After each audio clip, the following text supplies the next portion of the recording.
You guys know that I've been getting into these wearables. I'm kind of finding out the pros and cons and really digging in and diving in a little bit more and committing myself to utilizing this technology to try to change certain habits. Right here, I have the new Gen 3 Oura ring, and this is in the stealth color. And I was thinking to myself, you know, I could do an unboxing of it and kind of explain it a little bit, which I did film. The story of the Oura ring. Showed off the different colors and such. So there are different colors to choose from for your own personal style. But I was like, the interesting part with this tech is the data you get over time, what you find out about yourself, and how you can then use that data to change things or hopefully improve things. It's probably the most in the background passive feeling device, which is good. That means you're less likely to take it off, which means you're less likely to have these large data gaps when it comes to heart rate tracking, heart rate variability,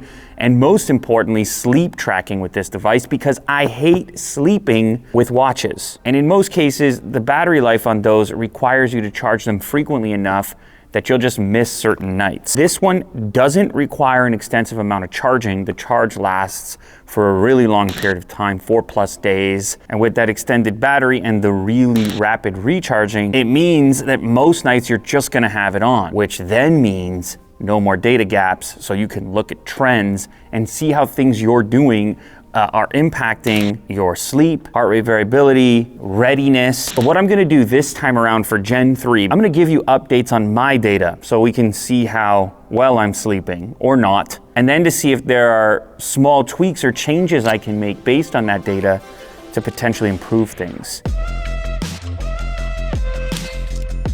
I wasn't super happy with my sleep. I woke up for some reason in the middle of the night. Well, let's just look at the data. Okay, so first of all, heart rate 66 BPM. Somehow, even with a 68 pay attention sleep rating for last night, I'm still optimal for readiness, which is somewhat based on sleep and somewhat based on heart rate variability and obviously activity levels from the previous day. So I'm ready, like I got a crown. I am ready for today, even though I only got 5 hours and 44 minutes of sleep. This is the most exciting part by far for me. We have a breakdown of our awake time, REM time, light sleep, and deep sleep. The total sleep is what kind of killed me here. Total sleep at 5 hours and 44. REM sleep, not great. Where art thou, REM? 24 minutes or 7% of the sleep time. Lots of deep sleep though, 2 hours and 52 minutes. Latency, the time it takes to fall asleep, at 18 minutes. This is data you just don't have, and this sleep breakdown is comprehensive.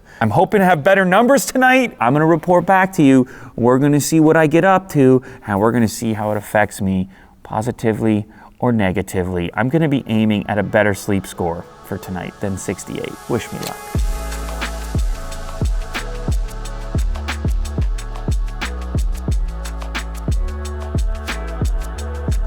I have a weekend's worth of data because I've been sleeping, or maybe not sleeping enough, unfortunately. I have a decent readiness score for today. Sleep was like the best score I ever got, but weirdly, it felt less refreshing given the amount of sleep that I got. Like you can see it says 8 hours and 27 minutes. But I think the problem is the time that I went to bed. Because I haven't been consistently going to bed, the routine aspect is the piece that I think that I'm missing here. When I go to bed, and whether or not it's part of a routine or like the body's expectation seems to be having an effect. And so if I go to Saturday, it's a 66 sleep score, 5 hours and 30 minutes of sleep, and I went to bed at 2:33 a.m. 12:30 on Friday, 2:30 on Saturday, 11:30 yesterday. That was 117. Day before was 2:08, and the day before that was 3 a.m. It's all over the map. I think I can make even better improvements by improving this timing component at the very bottom. I'm gonna go to bed a little earlier tonight. That's my aim. I'll get back to you.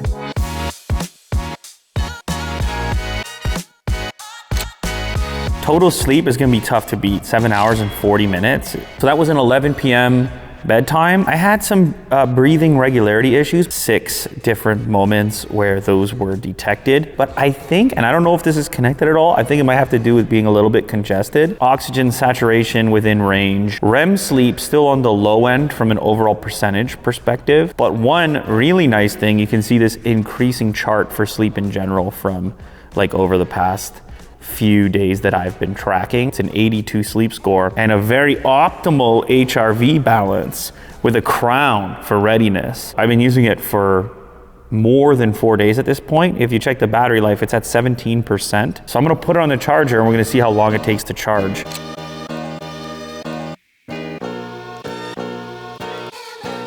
We started at 310, it's 406, 93%. An hour of charging given that amount of battery life is pretty impressive in this space. Okay, something really interesting has happened. I do not sound 100%. I haven't been feeling great. The Oura Ring picked that up. Just looking through resting heart rate, HRV, so forth, sleep, and then this body temperature one picked up. And it was a slight discrepancy. It was 0.7 Fahrenheit increase. I got a notification because of it. The application asked me if I wanted to turn rest mode on. Rest mode designed for days when your body and mind need time to rest. In rest mode, your day is devoted to taking it easy. Your readiness and sleep insights are tailored to help you pay attention to rest and recovery. It disrupted some of my sleep habits. I'm moving around a lot and I'm awake a lot. Like Sunday, it was ugly. I was awake almost an hour and 40 minutes. There were a couple of variations in blood oxygen. Remember, this is all happening passively and it's picking all of that up and noticing that change and that difference.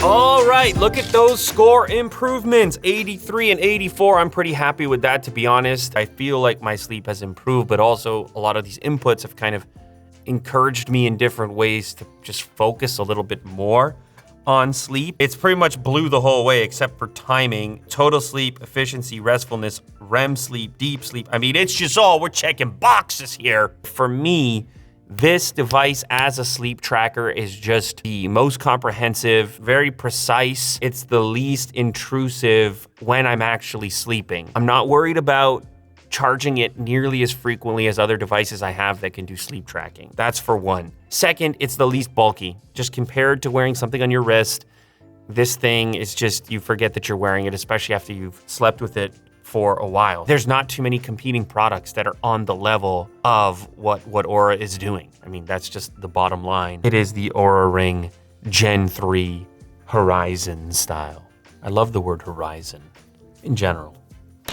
This is actually quite a feat of engineering. Like, we're so desensitized. Like, this is so science fiction. If you would have looked at this in 1974, you'd be like, you're doing what? The miniaturization of these components, we're just like, oh yeah, it's HRV, and we're just matter of fact about it. But in reality, this one is unique.